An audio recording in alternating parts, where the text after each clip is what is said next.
Dede sama Akim. Akhirnya bisa silaturahim lagi kita. Alhamdulillah. Gimana kabar Katro nih, aktivitas nih? Alhamdulillah. Lancar lah ya. Lancar ya? Alhamdulillah lancar. Terus, Jalan terus ya? Jalan terus. Waduh. Saya juga mau kenalin sama teman saya nih, cuman belum datang dia, ntar dia datang. Oh, siap. Sambil kita ngobrol-ngobrol nungguin dia nih, gimana kalau mesen kopi dulu nih? Mantul kayaknya tuh. Wah. Boleh. Manol Bro ada nggak, Bang? Ada. Jawa Cari Barat yang kan dua? Jawa Barat. Oh, Batu Lonceng ada. Waalaikumsalam. Ji, apa kabar? Alhamdulillah. Gila, ini siapa Ji rame-rame lu pagi-pagi udah rame-rame kayak gini nih? Yang mau gua kenalin sama lu. Oh, boleh kenalin nggak? Kenalin dong. Nah, langsung kenalin nih. Nih, Hakim. Ya. Saya Mustaqim Ajis, cuman biasa dipanggil kawan-kawan tuh Akim. Oh. Kebetulan foundernya. Akim ya, bukan Agim. Di Bandung Agim. Nah, di Bandung Di Tangerang Agim. Akim. Oh, Akim. Kalau saya Dede Rosadi. Biasa dipanggil teman-teman Katro itu Kang Dede. Oh, Kang Dede. Saat ini di Humas Katro. Masya Jadi Allah. kita keliling-keliling membersamai teman-teman komunitas untuk hijrah. Ini gimana sih, ada panggilan khususnya atau sapaan biasa untuk teman-teman Katro atau gimana sih? Kalau mungkin yel-yel kali ya. Oh, Yel-yel kita ada. Yel-yel itu apa Kang Dede? Kang Dede yang hafal nih. Kita biasanya teman-teman Katro bilangnya ukhuwah Katro, ukhuwah Islamnya. Oh. Ya, bertemu di jalanan disatukan dengan Islam. Ini udah sambil nunggu kopi dari Fauzi, mau dibikinin Fauzi, kita sambil duduk dulu kali ya. Siap, lanjut. Boleh. Kang Dede dan juga Akim, monggo. Mungkin boleh ceritain nih Katro nih. Kajian trotoar, bener-bener di trotoar nih tempatnya nih. Ya. Nah, Hakim. Kajian trotoar sesuai dengan namanya ya. Kajian trotoar berarti ngajinya di trotoar. Kita bikin kajian itu bener-bener di trotoar jalan, kurang lebih. Oke, ini awal mula ceritanya ada Katro kajian trotoar ini gimana sebenarnya? Mungkin boleh Mas Dede atau Akim yang jelasin. Mungkin Hakim ya sebagai penginisiasinya. Awalnya itu tahun 2017 saya masuk klub motor, ya. Kemudian saya mempelajari gimana caranya anak-anak motor ini bergaul, berkomunikasi. Sehingga pas saya lihat di situ ada dua hal. Pertama, keprihatinan dan juga peluang. Saya melihat keprihatinan dengan kondisi anak-anak muda, ya, terutama anak-anak tongkrongan, anak-anak motor yang jauh dari nilai-nilai Islam. Gitu. Akhirnya kita coba masuk, kita pelajari bagaimana pergerakan anak-anak motor. Karena pas saya dekatin mereka ternyata, Bang, ajarin kita ngaji. Bang, ajarin kita baca Quran gitu. Nah, itu yang pertama keprihatinan, kedua adanya peluang. Di situ saya melihat kami dari tim trotoar melihat adanya peluang untuk dakwah di tengah-tengah anak-anak muda, wabil khusus pada saat itu adalah teman-teman komunitas motor. Masya Allah. Kurang lebih gitu, Bang. Tapi sebenarnya klub motor aja atau yang ikut Katro ini ada teman-teman klub lain atau dari komunitas-komunitas lain yang juga bisa bergabung mendapatkan kajian ini? Saya kebetulan saat ini di Assalamualaikum. Humas Katro. Waalaikumsalam. Mana kabar? Sehat? Alhamdulillah. Anu kopi Argentinos. Waduh, Americano sama Argentinos. Americano sudah lewat. Argentinos. Siap. Ada dong. Oh, siap kalau begitu. Es apa panas nih? Pakai es dong. Oh, sekali-kali dingin. Supaya kemarin agak panas tuh pertandingan. Oh, gitu. Supaya cold. Wah, dingin pakai es. Siap. Oke, Ji. Oke, aman. Ki, Ustaz. siapa nih? Assalamualaikum. Waalaikumsalam warahmatullahi Tahu udah ada tamu aja. Iya, ini ada tamu kita dari Katro, Ustaz. Dari Katro apa Qatar? Oh iya. Kalau kata di sana, Katro di sini. Bener, tulisannya kan Kotro, sama Katro. Oh, benar. Kajian trotoar. Ini Iya, ada kajian trotoar. Kang Dede, Nah. ada Akim. Akim. Ini jadi ceritanya gimana, Ki? Ini dia lagi ceritain gimana awal mula Katro ini ada kajian trotoar. Ini lagi ngejelasin Ustadz tadi Kang Dede siapa aja sebenarnya yang boleh gabung atau ikut mendapatkan kajian di Katro ini. Lanjutin. Kang. Ya, saya mulai tertarik dengan Mustaqim ini terkait tentang Katro. Waktu itu kita lagi kumpul bersama teman-teman mahasiswa di Bogor. Ya, kita lagi ada training manajemen dakwah gitu ya. Nah, beliau hadir, kemudian menyampaikan terkait tentang kajian trotoar, cukup menarik nih gitu ya. Bagaimana membuat wadah agar anak-anak muda itu nyaman di tempat kajian. Saya kebetulan bersama pembina Ustadz Gusman itu keliling-keliling kita ke Indonesia di Indonesia. Dari mulai Sumatera, Jawa, sampai ke Bali, sampai kemudian ke Lombok, tempat-tempat yang lain. Ini peluang anak muda ini sangat besar gitu. Mereka banyak nongkrong di kota-kota besar ya, banyak nongkrong di trotoar, di emperan dan sebagainya untuk ngobrol-ngobrol terkait tentang kehidupan. Biasanya mereka kalau umpamanya tidak ada arahan terkait tentang Islam, ngobrol-ngobrolnya mungkin ngobrol-ngobrol yang sia-sia gitu ya, atau mungkin tidak bermanfaat gitu ya. Iya. Nah, bagaimana kemudian beliau mendesain untuk bikin obrolan itu jadi bermanfaat gitu. Yang tadinya tidak ngobrolin Islam, di trotoar jadi ngobrolin Islam. Gitu. Jadi kita bikin wadah komunitas supaya mempermudah mereka untuk hijrah gitu. Awalnya komunitas-komunitas motor, tapi seiring berjalannya waktu ternyata bukan hanya sebatas anak-anak motor. Ya, berkembang makin berkembang. Nah, kita tergabung dengan teman-teman ojol Kopinya juga datang, sama gitu ya. Mereka juga punya base camp, di base campnya tidak ada kajian, kita yang kemudian bikin kajiannya gitu. Atau juga kita gabung dengan beberapa komunitas dan juga karang taruna gitu ya. Pokoknya Ji. sekarang setiap perkumpulan anak muda gitu. Bagaimana kemudian Biar kita tambah bikin asik event supaya ngobrolnya bisa nih. ngaji. Ji, makasih Ji, makasih. Bang Pak Uji. Gitu ceritanya gitu ya. Jadi sampai merambah ke ojol juga ya? Nah, iya betul. oke. Biasanya kan mereka punya base campnya tuh ya. Betul. Di base campnya tadi obrolan-obrolannya bagaimana jadi bermanfaat gitu. Yang menarik Ustadz, lokasi kajiannya ini kan nggak biasa Ustadz ya. Itu di trotoar. Trotoar. Itu menurut Ustadz seperti apa ya? Ya memang ada persoalan yang kalau trotoar itu kemudian menjadi haknya pengguna jalan, Nabi udah ngingetin nih jauh-jauh hari bahwa jalanan itu adalah milik si pengguna. Nah, hati-hati tuh dalam kita memberikan hak. Kalau kita ada di jalan, kasih tuh haknya. Dengan apa? Ucapin salam. betul. Ya kan? Nah, bagaimana kita mau memberikan ucapan salam atau memberikan keselamatan? Kalau mau ditafsirkan lebih luas. Karena kebanyakan orang kan di jalanan itu tadi tuh urusan yang sia-sia. Iya. Malah kadang-kadang cuma nungguin siapa yang lewat yang bisa Nah, dipalak. Di betak. Zaman dulu begitu kan? Nih lewat nih ntar yang bawa tas bagus, sepatunya keren, gua betak nih. Gua palak nih. Zaman dulu begitu karena gua pengalaman dulu dipalak di trotoar. Gua baru pulang dari pasar Puring ya kan. Gua beli sepatu, gua dipalak gua di trotoar. Nah, ternyata kalau yang nongkrong tadi nggak ngerti iman, nggak tahu aturan, akhirnya jadi apa? Mengganggu orang lewat. Bahkan membahayakan. Boro-boro ingin memberikan keselamatan, yang ada justru memberikan madorot. Nah, maka dengan adanya katro ini mudah-mudahan tongkrongannya jadi tongkrongan yang manfaat. Amin. Amin ya rabbal alamin. Kita juga penasaran ini katro udah ada di mana aja, tongkrongan katro ini udah di mana aja gitu Ustadz ya. Cabangnya? Cabangnya di mana? Tapi kita minum dulu Ustadz. Kopi ini buat ayo, Fauzi. ayo. Ngopi, ngobrol Ngopi. perihal iman.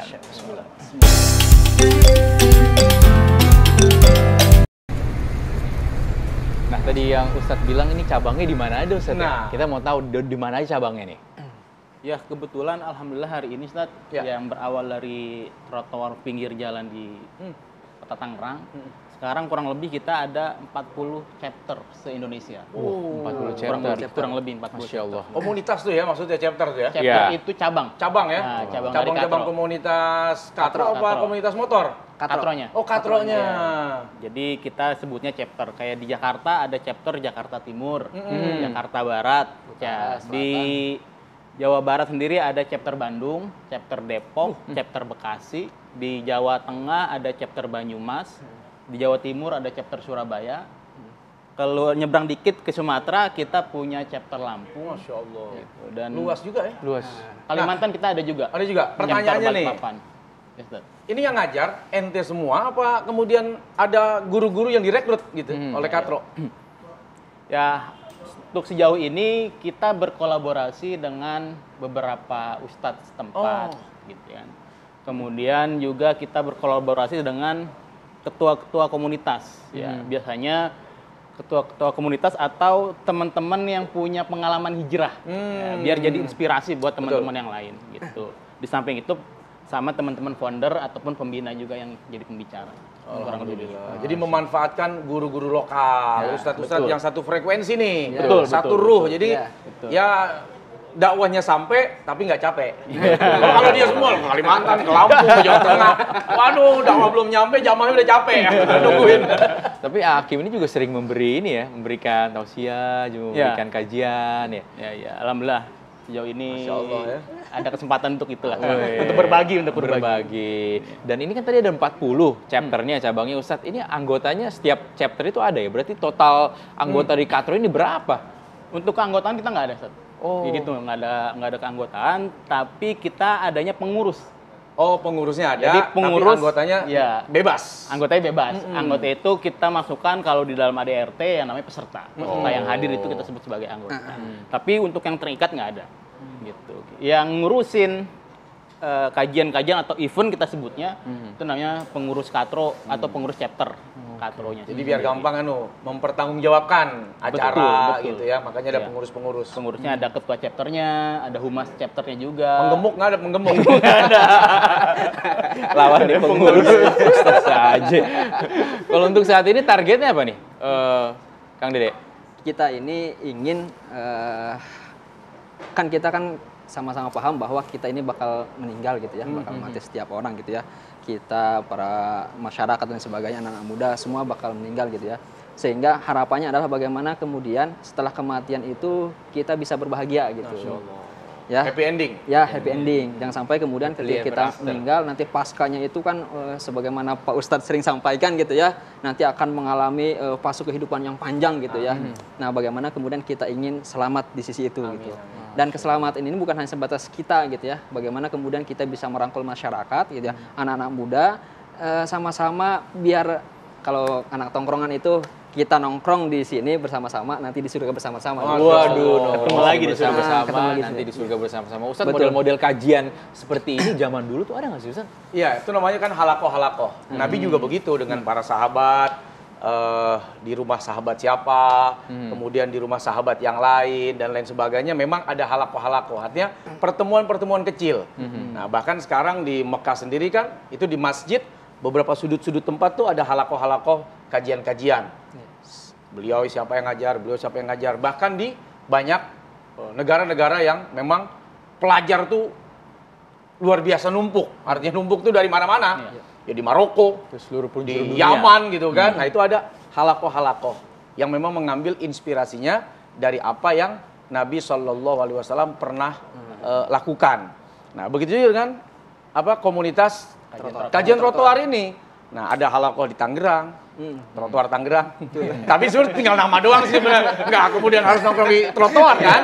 Ini sebenarnya pertama kali.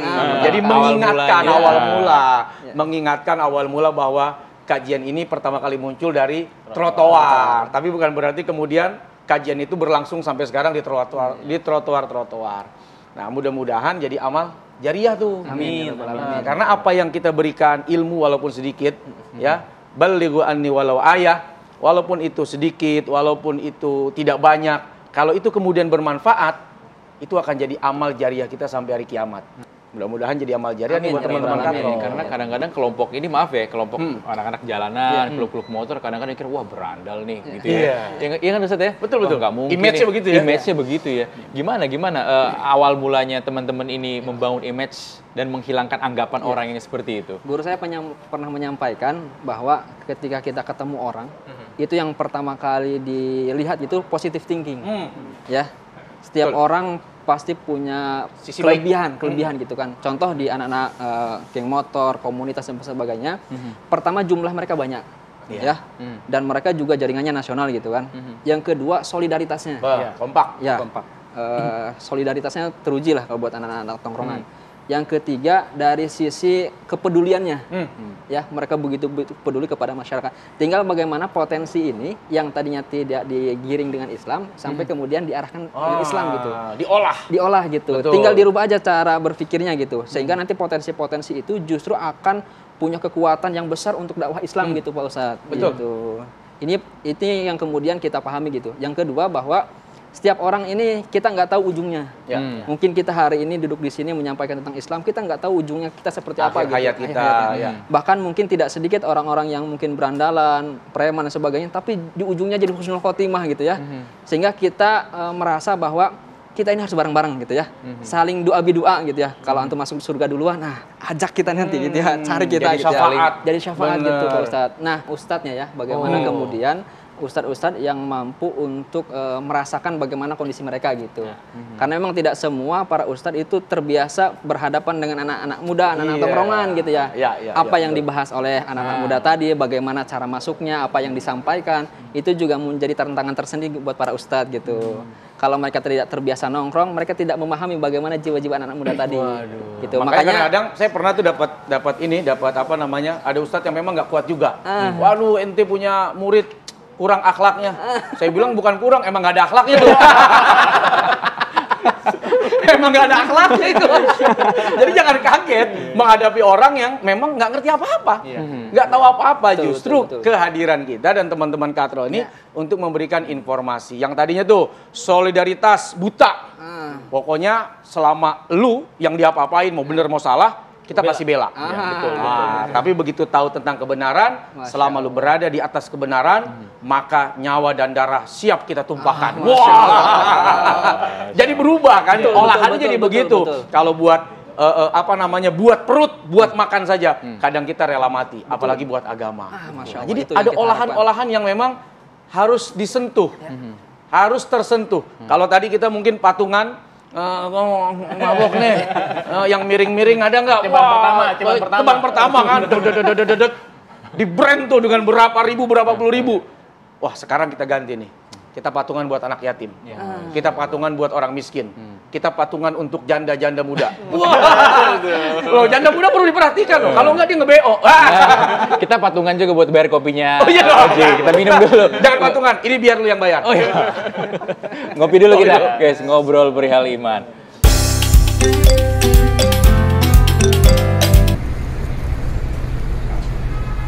Nah Ustadz, sudah ngopi tadi, enak ya kopinya. Mantap. Ji, kopi lu mantap hari ini, Ji. Alhamdulillah. Argentinos. Soalnya Argentinos, bukan Amerikanos. Jadi kalau Prancis yang juara, Prancis dong. Prancis, Frankos. Nah, selain kajian kita penasaran Ustadz, selain kajian kegiatannya ini apa aja di Katro ini? Silakan Kang Dede nih, yang biasa keliling-keliling beliau soalnya. Selain kajian, kita juga bikin namanya Katro Peduli. Ya, Katro Peduli untuk membantu masyarakat. Contohnya kemarin ketika saudara-saudara kita kena musibah di Cianjur, kita bergerak turun langsung. Kita galang donasi dari tim-tim Katro dari berbagai chapter untuk membantu masyarakat yang ada di sana. Ustadz ini mau nanya ke Kang Dede dan juga Hakim, apa kepuasan yang didapatkan dari anggota atau tim Katro ini ketika ada teman-teman bergabung, bahkan hijrah begitu ya? Jadi saya pernah satu kali itu ada momen teman-teman minta ngajarin ngaji, ya minta diajarin ngaji gitu ya, ngaji Iqra. Dia nitasin air mata gitu. Pas saya tanya, bro, lu udah berapa lama nggak megang Quran? Dia jawab 20 tahun. Allah. Itu bikin saya merinding. Allah, 20 tahun lu kemana aja? Ustaz. Dan akhirnya dia mau ngaji, gue tanya terus motivasi lu buat ngaji apa? Gue khawatir kalau anak gue udah gede nanya gue nggak tahu hijayah ini apa maknanya. Jadi ketika dia datang gitu kan, mencurahkan apa yang ada di dalam hatinya dan dia pengen berubah menjadi lebih baik, itu luar biasa rasanya. Di Bandung pun ada kawan kita mukanya tuh full tato. Sudah kayaknya udah nggak ada celah lagi buat digambar. Lukisan berjalan kan? Iya. Tapi alhamdulillah sekarang hijrah.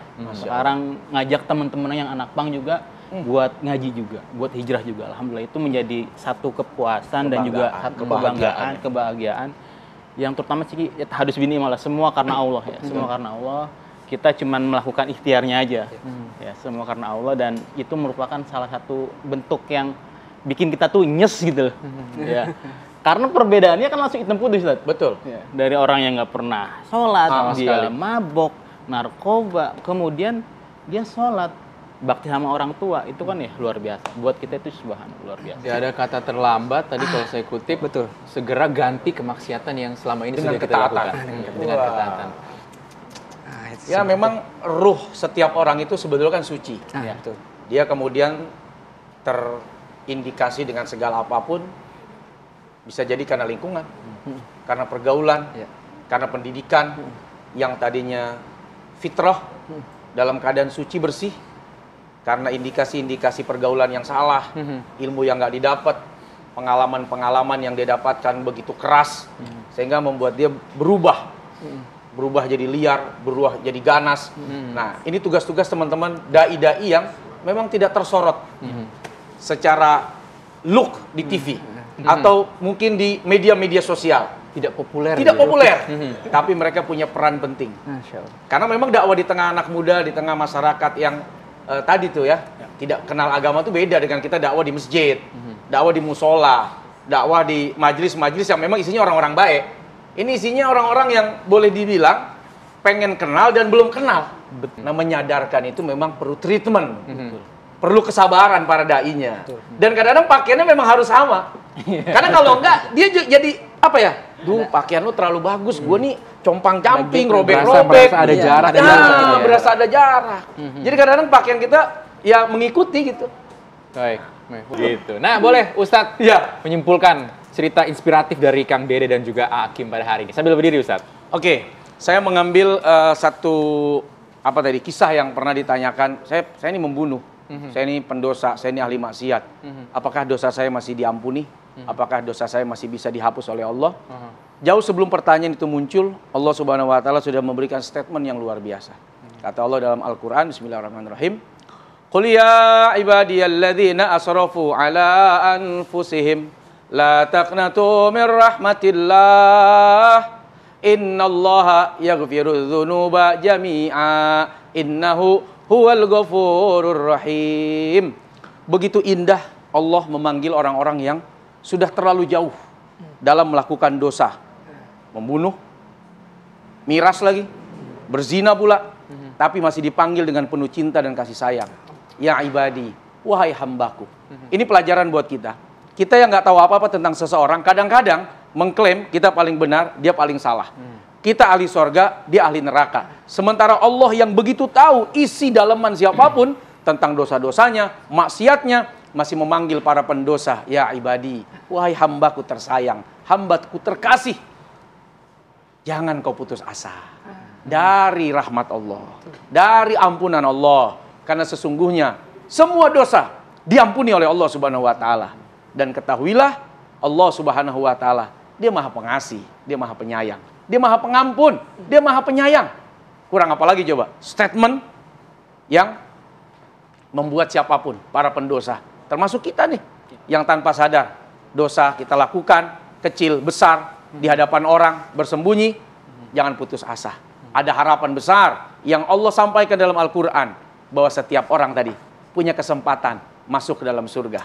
Setiap orang punya kesempatan untuk menjadi baik. Setiap orang punya kesempatan untuk menjadi manusia yang lebih manfaat lagi. Masya Allah. Terima kasih Ustadz. Semoga cerita-cerita dari teman-teman Katro, Kang Dede, Hakim bisa menginspirasi kita semua. Dan juga bisa jadi pelajaran. Dan juga kita bisa melakukan apa yang kurang lebih lah ya. Yang dilakukan oleh Kang Dede dan juga Hakim. Terima kasih Ustadz, Kang Dede dan juga Hakim. Kita lanjutin ngopi, ngobrol perihal iman. Ji.